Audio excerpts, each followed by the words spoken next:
Welcome to Alberta Conservation Association's Harvest Your Own podcast, the resource for everything hunting, navigating through the field, the butcher shop, and the kitchen. Life is all about great food. Let's get started. Welcome to the podcast. I'm your host, Brad Fenson, an avid outdoor enthusiast who has worked as a freelance journalist, photographer, and public speaker for over 3 decades. I have hunted, fished, and foraged all my life and hope to share my passion for the outdoors. Along the way, I want to encourage everyone to harvest wild proteins and enjoy the satisfaction of providing the next meal for your family. Our goal is to educate, entertain, and inspire individuals to get outdoors and create a connection between food, health, and your future meals. Welcome to Harvest Your Own. Today we have a special guest from Southern Alberta that is a young lady but has a significant amount of hunting experience, and that comes from growing up in a hunting family. Hanah Marthaller, welcome to Harvest Your Own. Thank you. You've had an interesting life. You're not that old, but where'd you grow up? So I grew up in Southern Alberta. I grew up actually on a farm, and my parents raised birds all my life. So I've been around hunting and the hunting community since I was a little girl. And what kind of birds did you raise? We raised pheasants, and a little bit of chuckers too. And I've gambled in bobwhite quail as well. So a little bit of everything. Yeah. So when you say you raise birds, we're not talking chickens and turkeys for Thanksgiving or special meals. We're talking sporting birds. Yeah. Yeah, that's awesome. So tell me how you got into hunting. Obviously, you grew up in a hunting family, but, I've talked to other people that grew up in a family, and some people have interest and head towards a hunting career, and some aren't that interested. So, like many people, my parents and my grandparents introduced me to hunting. So, obviously, with the birds, I started very young, hunting birds at 10 years old. And when I went to 12, I started with big game. So ever since then, I've kind of run with both of them, and I've been having lots of fun. I've been having so many experience, and I've gotten lots of tags throughout my years. So the great outdoors offer an awful lot in terms of quality of life, does it not? Yes, yeah, it does. So take me back to the early years. Do you remember all the steps that you needed to complete in order to start hunting? Yeah, so I started shooting as soon as I could hold a gun. My grandfather used to start us, he had a breezeway, and it was quite long, and he used to make little plasticine animals, and we would shoot them with pellet guns. And we have to shoot them in different scenarios where we'd have to hit the animal in the proper spot. And he made internals to the plasticine animals, so we'd open them up to see where we actually hit the animals. So it was a fantastic start for really little us to figure out where we're supposed to hold on different animals. So that's how I started shooting and figuring out. So I started with big game first, and then we just moved up to different calibers and different kicks. So I had a really fantastic start into shooting. That is actually very cool. I've never heard a story like that before, but I would love to learn from your grandpa how to make the plasticine animals for our girls and other people. Yeah, he's an artist too, so it came in really handy. Get some pretty lifelike and realistic animals. So yeah, that's a great introduction. And then obviously the next steps were to get a hunter ed course under your belt. Yes, yeah. So I did a hunter ed. I actually got offered it through my school, so that was pretty easy for me. And how was it in school? Like, tell me about your class and how many people were engaged in it and interested, and others that were just there to sort of get a credit. So actually, it was an after-school class. So I believe I was in grade 6. And we had a pretty good group. We had about 30 or 40 kids in our group. And we'd all come after school, and we'd spend, I think, half an hour after school and did it. So we did it in a long ways because we were just young. So we did it in, I think, 2 weeks or something like that. But it was fun. He did daily classes, and we would do things. We wouldn't just read the book. We would reenact stuff like gun safety, and he would go through all, and he'd bring in antlers, and he'd bring in hides, and he'd show us how to do things. So it was really fun. It was really hands-on experience for myself. So I was very lucky to have that offered. You know, I think we're very fortunate in Alberta to have some incredible hunter ed instructors. And I know that there's an online course for people that live remote or don't have time or can't get to a classroom. But from what you're telling me, you'd highly recommend if people could take a classroom course to do it.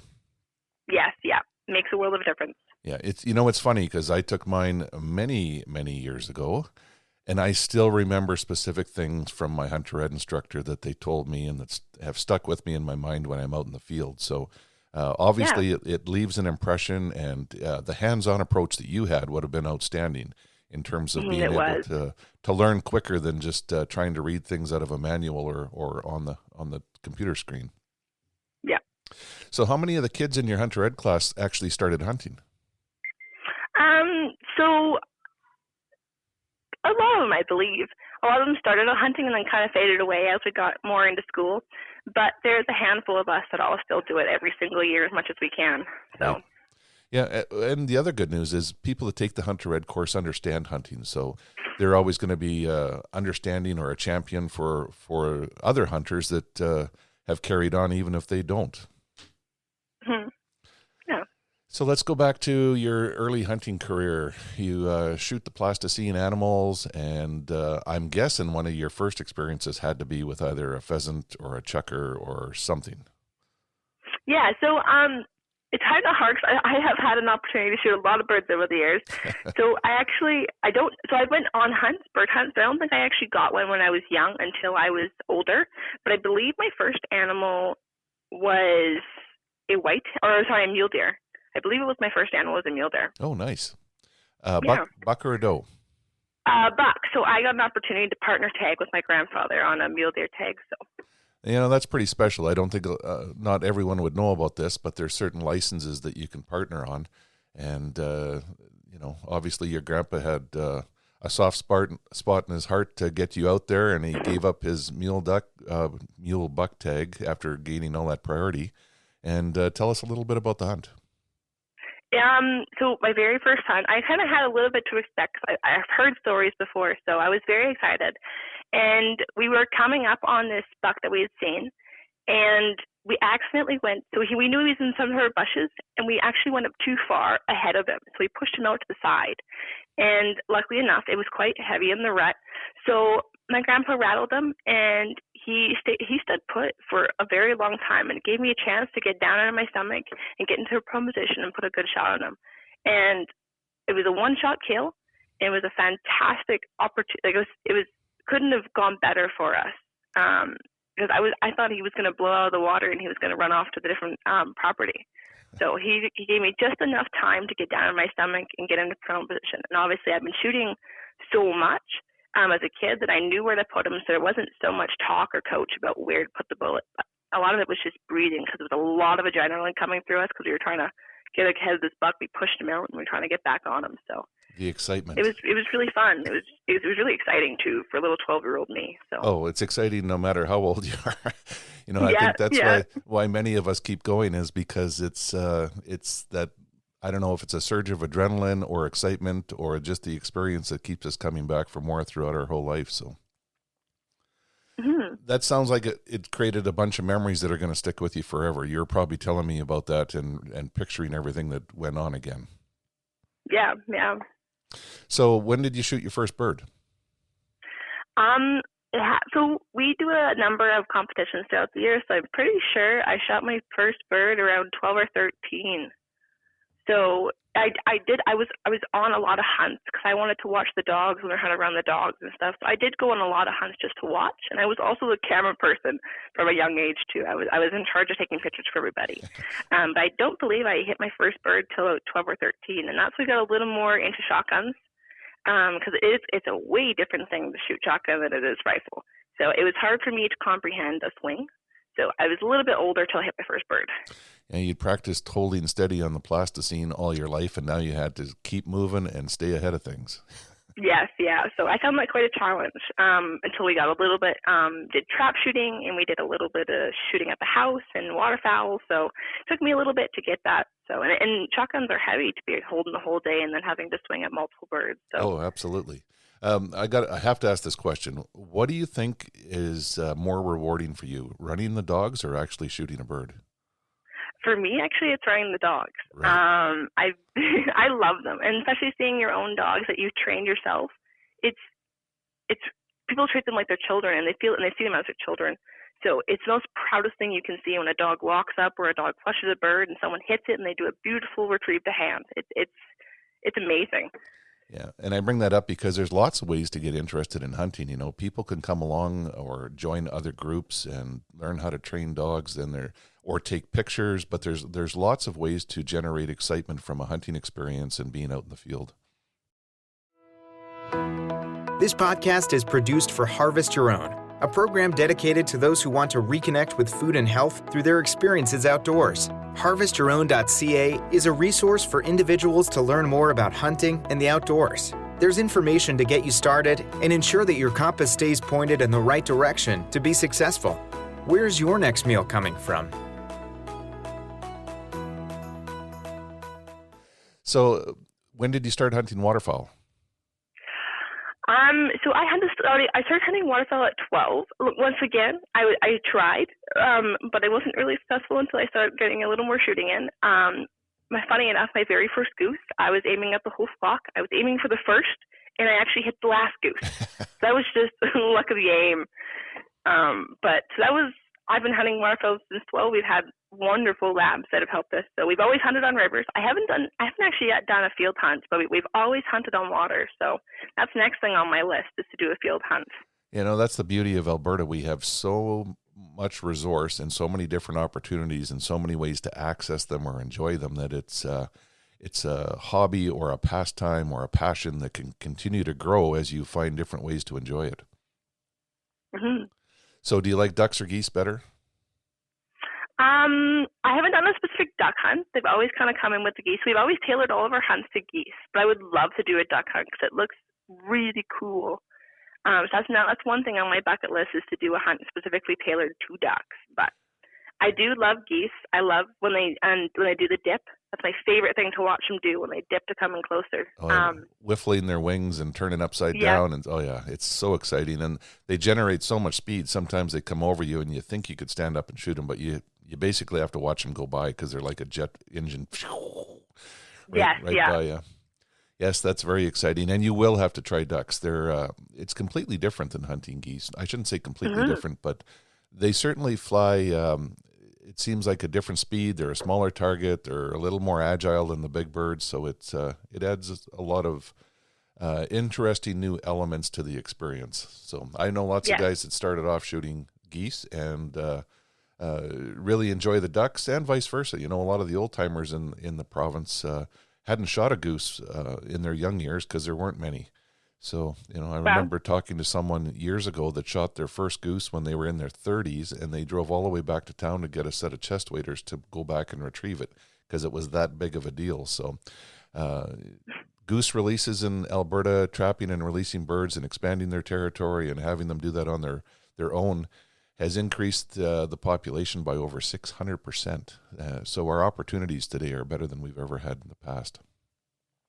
No kidding. Wow. Yeah. So, you know, you've shot pheasants and geese and deer. Would you say you have a favorite?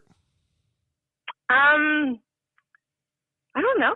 It's kind of hard to tell. I love the birds. It's fun. It's exhilarating. It's constant adrenaline throughout the whole entire day. It's fantastic. But the deer, I love doing a stop in deers, and I love incorporating the horses into it. So they're quite 50-50 for me. I know it's a tough question, and if someone was to ask me what my favorite was, it would change daily. But I ask it because there's probably some young ladies out there listening that are like, well, I don't know where to start. You know, where would you suggest they start? Honestly, birds. Birds are some of the most best introductions you can do. It's a social too. Bird hunting's not just for hunting; it's a social. So you can talk, you can watch the dogs. There's always a fantastic lunch in between. You can go with friends. It's a fantastic introduction. There's lots of action. Yeah, there is, and it's not just sneak up on a deer or here's one shot or here's one deer you can shoot. There's multiple different chances throughout the day to get something. So I've often said that after the deer season and hunting day after day after day and then firing a single shot, I often need to go bird hunting just to get some more shooting out of my system and pull the trigger a bit more. Yep. And my wife would agree with you 100% on the birds. Like, she's been out big game hunting, but she's a very social person, and she loves being able to talk and laugh. And, the bird hunts for her are as much a social experience as it is a hunting experience. So time's marched on. You've shot mule deer, you've shot birds. What other licenses have you had over the years? I've actually had horrible luck with licenses, but I've always just done. I've had 2 mule bucks. This is my first bull moose I've ever gotten to a chance to hunt on. I've had catalogue tags in the past, but this was my first catalogue that I've got.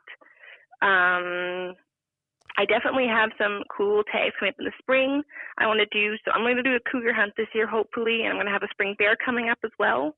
Hopefully get to go on those and hopefully get something. And trying to do as much birds. I've gotten sharp-tailed grouse before, chukars, quail. I have lots to do. I have lots on my bucket list I'd like to achieve, so that's definitely something moving forward. Have you ever had a whitetail tag? Yes, yeah. So a lot of it is the regions where we live. Where you live, you have to draw for almost everything except a whitetail. Yes. Which makes it a little more challenging, whereas people that live further north or up in the foothills or different places, you could buy multiple tags. That certainly changes the game, but it's a good message to share because, I guess if you were able to travel, you could go somewhere else to buy an elk tag every year or to hunt other species as well.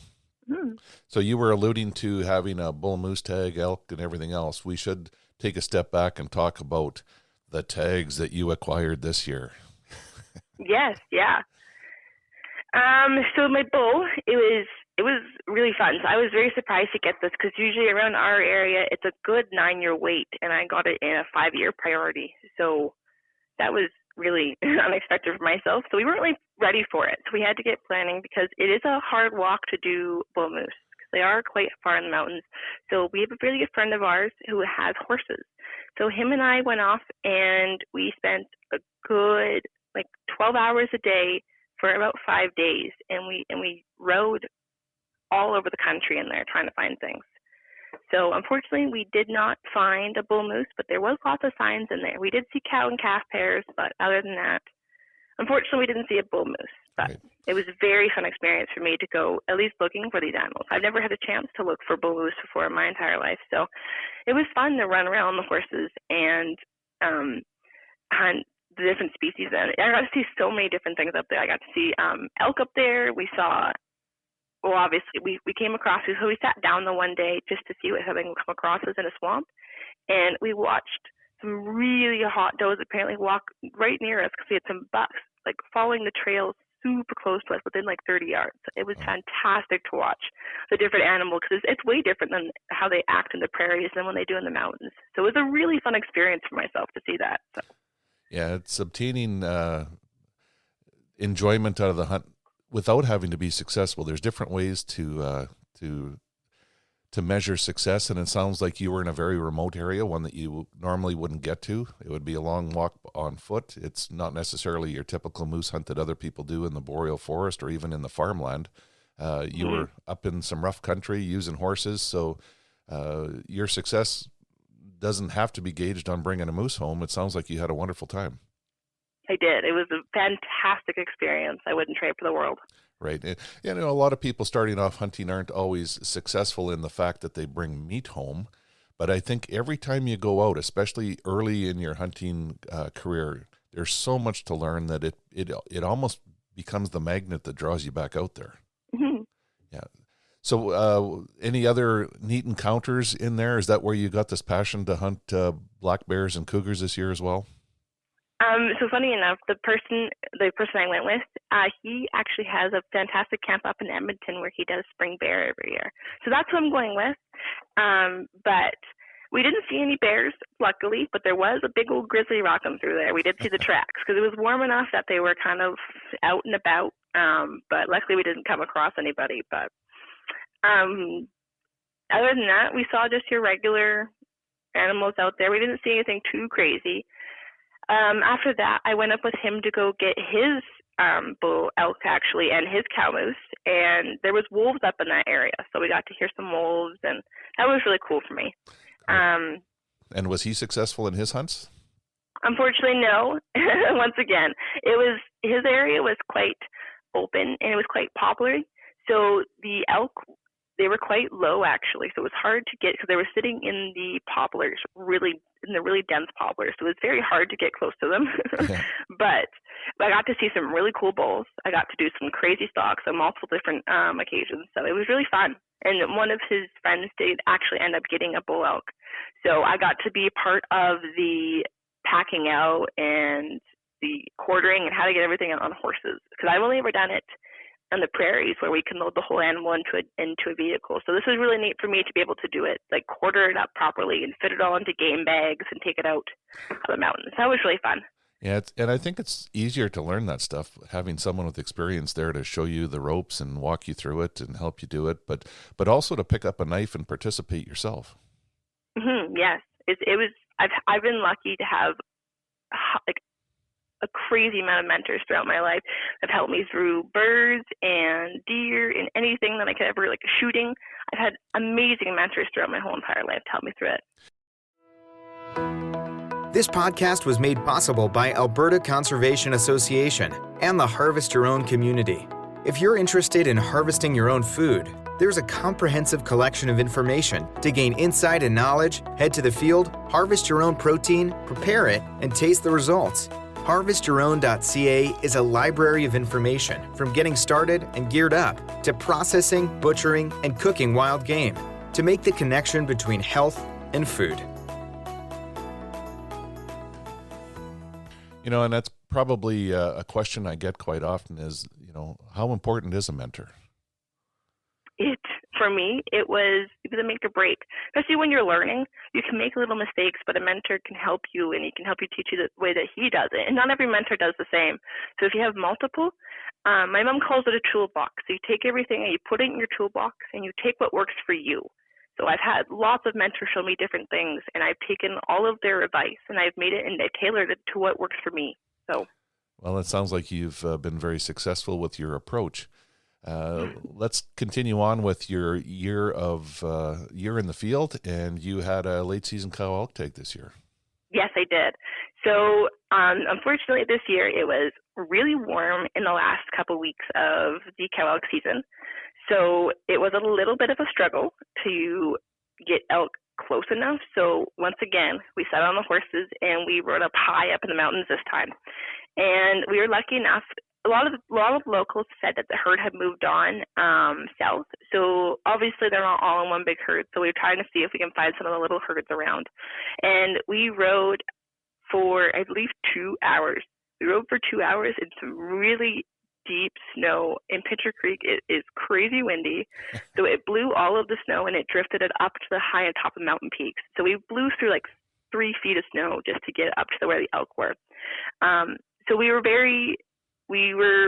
actually just glassing around and we seen an elk actually on the horizon. So we kind of got a little bit closer, but unfortunately she's about 380.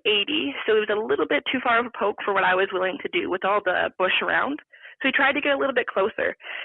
And we got on the little hillside, and we knew they had moved into the really deep spruce. So we were kind of just walking. We were trying to make a game plan on how we can get a little bit closer to them. And actually, out of the corner of my eye, there was a little clearing, it was probably the only clearing in the 50 yards of the whole trees. And I could see this little cow elk sitting underneath a tree, just bedded down. And I was like, no way. So I got down on my butt and I pulled out my binoculars and I was looking, and she was perfect. There was nothing in between the trees. There was no sticks, no spindles, and she was only about 170 yards. So I was like, this is fantastic. This is probably my only chance to get a shot at an elk right now. So I took it, and it was a good shot.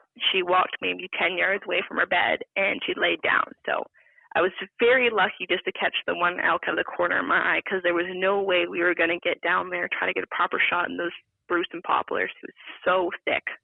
So I was very lucky to just see her. Yeah, you got to pay attention to everything around you. You never know what you're going to catch out of the corner of your eye or even passing behind you or something else. So that talks a little bit about the experience and good mentors you've had as well to keep you on your toes. Yes, yep. And how much work was it to get that elk out of there? Luckily enough, it was a younger elk, so she wasn't super big, thankfully, because we had only brought the one pack horse with us. But he is a big draft cross, so he packed the whole elk by himself. Holy. And it was quite steep, unfortunately, because it had been so warm. The snow had been really slippery. So we walked the horses for about 200 yards. We walked the horses just down the mountains, just getting them off that slippery snow. And we found a quad trail actually back through there for the summertime. So we got on that quad trail, and it took us right back to the gate. So it from a 2-hour ride turned into a 45-minute ride with the elk. So it was a fantastic place that we shot her. So it sounds like a fantastic experience and a fun day in the field. Yes, it was. And what did you do with the elk when you got home? So we actually butchered her the day that I got her. So we butchered her up, and we gave half to my mentor as well, because he spent a lot of time with me this year. So we gave him some of the meat to say thank you. And it was a really easy process. The whole family, when we do processing, the whole family gets on our table and we do it all together. So people have different jobs, and then it goes by super quickly. We can get animals done super quickly. So yeah, it was really easy. We do the same at our house. We call it game night at the Fensons. So no board games, but it's cutting up wild game and sharing it, and everyone enjoys it and laughs and giggles and has a lot of fun. It actually brings some closure to the hunt for you too, does it not? Yes, and growing up, I helped my dad and my mom process game, so I already was quite knowledgeable in the muscle groups and where to split things and trimming, so it gave me a little bit of knowledge too when I was younger, how to do processing and how to split the hinds off of and the shoulders off of the animals, and so it was pretty nice growing up with it. Yeah, it's nice to learn all those things, and being able to do it yourself certainly saves you a ton of money, because, it's nice to be able to use a butcher if you don't know, but if you can do it yourself, you know exactly what the cuts are, what you're getting, you can trim it the way you want, and it's just a little bit more enjoyable when you have that first meal. Yes. So have you cooked any of it? We haven't yet. We're just letting it rest right now, because we did try to cook some of the backstrap, but unfortunately we cooked it a little bit too early, so it was a little bit chewy. So we're letting everything rest before we start using any of it. Oh, good. Now, it sounds like a very exciting year and a hunting career. Yes, it was. Do you have any advice for other young ladies that are interested or showing any interest at all in getting into hunting? Yes. Don't be afraid to do it. Get into it. If you find the good mentors, they will mentor you through everything. If you want to start, there's lots of opportunities out there now that have mentors, that they will giving you mentors, and they'll give you hunts to go on. So don't be afraid to do it. Jump into it. A lot of these people are fantastic, and they're willing to give you a bucket full of knowledge. So, yes, we are very lucky, and it sounds like you've been very lucky to have some great people influence you in your life from an early age, your own family and friends. And I think that's what the hunting community is about. It's what makes it so special, is that you talked about the social aspect of bird hunting, but being able to share a passion with other people around you is special, and sometimes you don't get it from other things in life. Do you have a favorite wild game recipe or meal? So funny enough, it's not really a meal necessarily, but my mother makes a fantastic pheasant dip, we call it. So that's probably it's been a staple in our house since I could remember. And all it is, if I'm not wrong, it's like cream cheese, it's chopped up pheasant, it's like grated cheese and and I think it's salad spices and stuff. I'd have to get the recipe for you, and it's all melted in the oven, and you serve it with chips. And that's been a favorite in our whole household, and we introduced it on mentor hunts and within hunts for friends, and everyone loves it. So, well, I'm getting hungry just hearing you talk about it. And you serve it hot, do you? Yes, yeah. Yeah. Well, very good. Thank you very much for sharing your experiences, your life journey into the hunting world. I think you're an inspiration, and people that don't have friends or family to help you get started shouldn't keep you from getting out there, taking Hunter Ed. There are ways to find mentors if you don't have one, and I think that's a really important message to send to people. Is Hanah, you've been fortunate that you had people all your life, but people that don't know where to start, going to the Alberta Hunter Education Instructors Association and taking a Hunter Ed course will certainly put you in the circles of the people that are going to step up to help anyone that shows an interest. Yes. thank you very much, and thank you for sharing your message on Harvest Your Own. Thank you. We hope to inspire people to reconnect with nature and appreciate where your food comes from by harvesting your own. For more information on getting started or to learn specifics about the Field to Fork experience, visit harvestyourown.ca and follow on Facebook and Instagram. Check back often for new material, recipes, and videos that are posted regularly. Please subscribe to Harvest Your Own podcast and take the time to rate and review the show to help us build a dedicated core of passionate hunters as our regular audience. Until next time, embrace the outdoors and all it has to offer. Thanks for joining us.